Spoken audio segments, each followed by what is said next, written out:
that ease and that joy is really the person, the spirit of who we are. That's our inner being. That's what we call it, right? We call it the inner being. But that's our whole being saying to us, hey, I'm just want to remind you that it's you being you is where you get your joy. You being you is where you get that confidence. You being you in everything that you do. Thanks for choosing the Finally Be podcast, your reminder to give yourself permission to embrace the divine disruptions. Open up your intuitive knowing and choose the life you really want. I'm Marcy Grayson, and I'll be on this journey with you, sharing ways to elevate your awareness by living from your wholeness. This is your moment to choose your true you and finally be. Everybody needs a little help.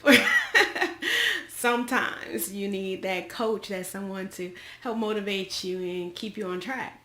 The same thing that I do when I'm coaching other people, I encourage them. I express the things that I see that they're having more difficult to be aware of for themselves. A while ago in my life, I had a lot of times where I had difficulty with my health. And I had multiple miscarriages. And at one point in my life, I had to accept that it got hard. It got hard to have a relationship during that time when I wasn't producing the way I wanted to produce. It got hard in my career when all I could focus on is me not having a baby. Me losing a baby every few months, it felt like. And then there was a time where it just got so difficult where I stood there and heard a doctor tell me that I had a 40% chance, a 60-40 chance of being able to produce a baby. But this is only with help by IVF, which is $25,000 after we had already spent thousands of dollars trying to get pregnant and sustain a pregnancy. And for me, I saw myself being in total shock because I just had another miscarriage and I was being told that I didn't have anything viable to continue this process without more help. And I started thinking, this is so hard. This is so hard. Why does everything has to be so hard? And what I began to realize is that my focus was that it's hard. Everything that I did was me putting a lot of effort, a lot of energy, a lot of myself doing things I would never have done before. Nothing that was making me feel good about who I was. Nothing that was making me feel good about the moments.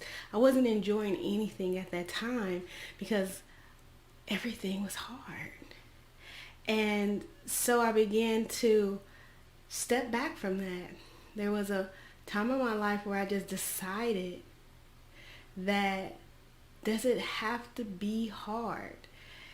I don't know if I'm speaking to anybody. I think I'm just really experiencing this ideal of the ease of it, and the ease of being who I am.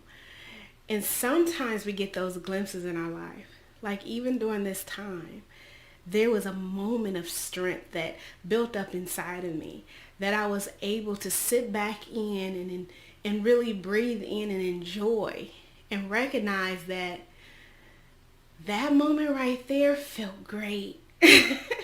That moment right there, I had an experience with a person. The conversation was easy. The joy of it, even in the midst of the grief that I was feeling at the time, I could feel myself be me. I saw a glimpse of the life that I could have. I began to open myself up to this idea of who I was and have always been, and didn't allow myself to be that because I was working so hard to become it. And I think for a lot of us, I don't know if I'm speaking to you or somebody that sits next to you and tells you their stories all the time, but there are times in our life where you're amazed by who you are, by the confidence of the thing you just did, by the joy of the experience you just had, by that moment where you connected on every level and the flow was just there. And then we go back to the heart. We go back to, how can I experience that again? How can I make that happen again? How can I maintain that, sustain that? How will this continue? This is my desire. I'm longing for this. But the thing is, that was always who we were. That was always something that we were able to do.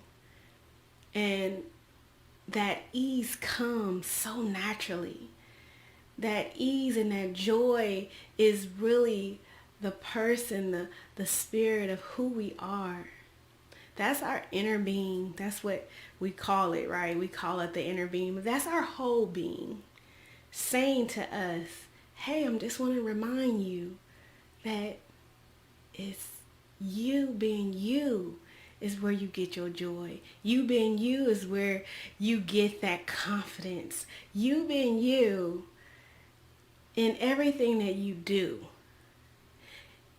is how you sustain. That's how you attract those beautiful experiences and those moments in your life that you want more of.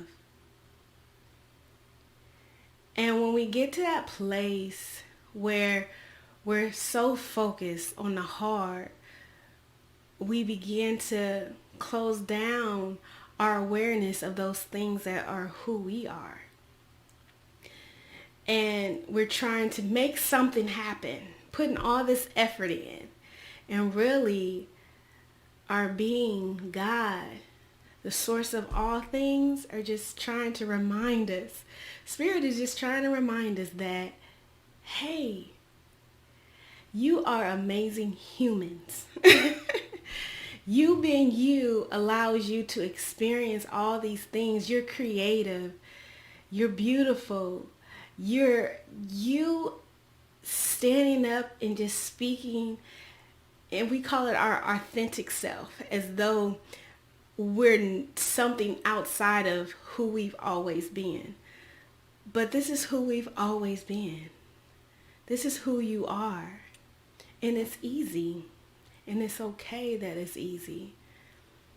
And a lot of times I work with people to help them find that ease of being them. I work with people to help them see the beautifulness of their being and everything that they do. That those glimpses that you've always had of you and the life that you want, and that the life that you know you can enjoy every day, that you want to live and repeat, is there. And it's always been there. And there's a way that you know on the inside of you of how to get there. I call it knowing your yes. Your yes is that agreement that you have with the who that you've always been.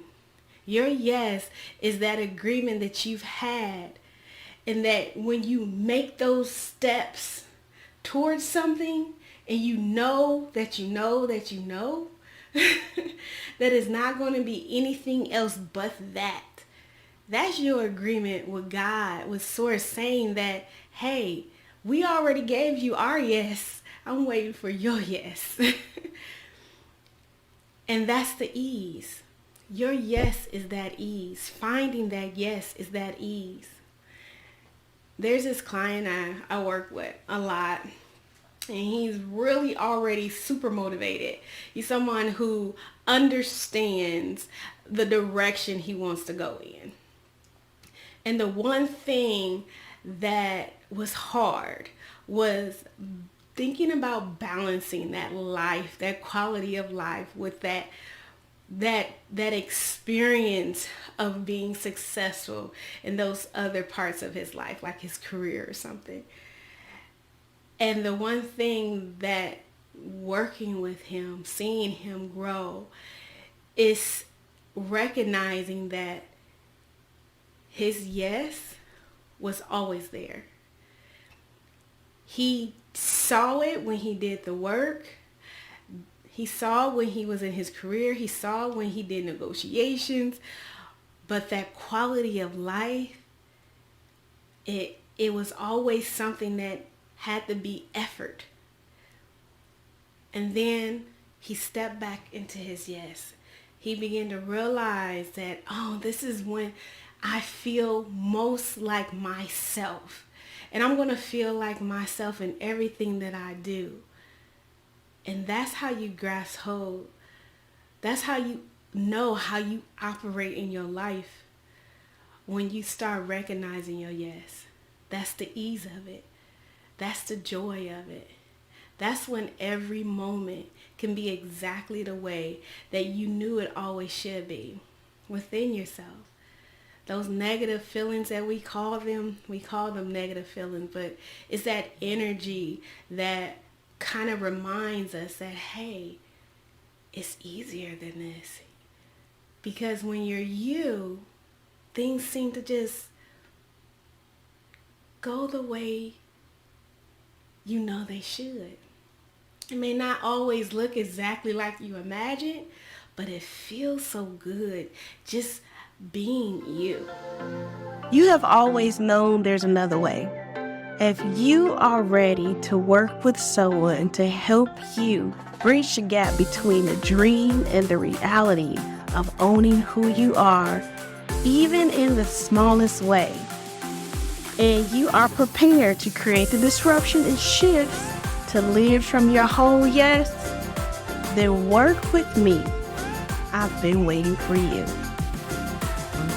This is the Finally Be podcast. Blessings of light, love, and effortless joy.